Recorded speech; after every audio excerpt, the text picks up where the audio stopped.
For example 6, we're going to be playing a triplet figure, and we're going to go back to playing adjacent chord tones. So quite simply, it's like this. 1, 3, 5, 3, 5, 1, 5, 1, 3. Those are the three motifs. So then it would just start over an octave. Well, you can run into some fingering problems on this, especially if you're going to play it fast. So let's go through this. 4, 3, 1, 3, 1, 2, 1, 2, 2.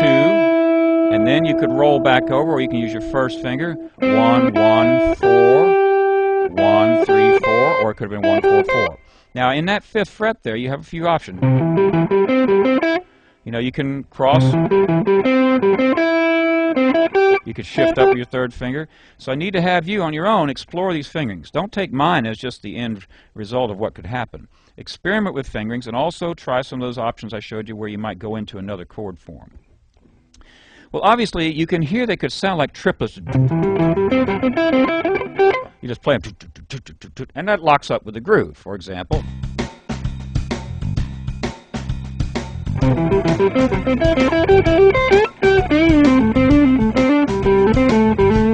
and they lie quite well into that rhythm. But remember, I told you when I was setting this up back in the previous lesson, I said I'm going to show you how to play these 3-note groups. I'm not just going to label them as triplets, 3-note patterns, and then play them over a 16th note feel. I'm not going to play triplets, but I'm going to look at 3 notes as my little motif. So it sounds like this, maybe.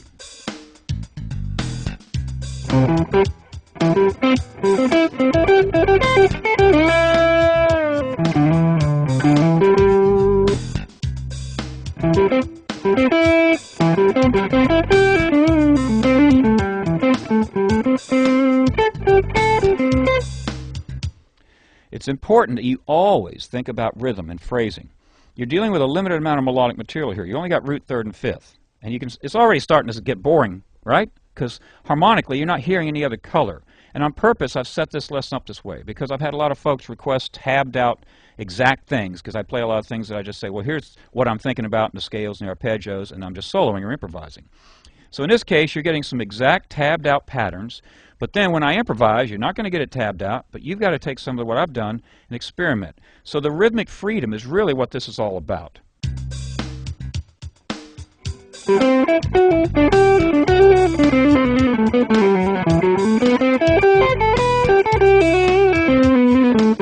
Now there, I just went and used the Lydian mode, so I've changed the color right away.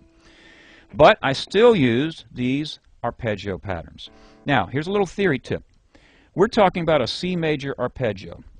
So if I was in this position, and I'm not going to give you these scales, you can figure these out on your own, but if I'm in 5th position, I could be in a number of different modes. I could be in C Ionian, which is a C major scale, and that would work over this track. I could also use C Mixolydian. I could use C Lydian. I have other scales that I could use, anything where I've got that major arpeggio, but those are your 3 primary major modes.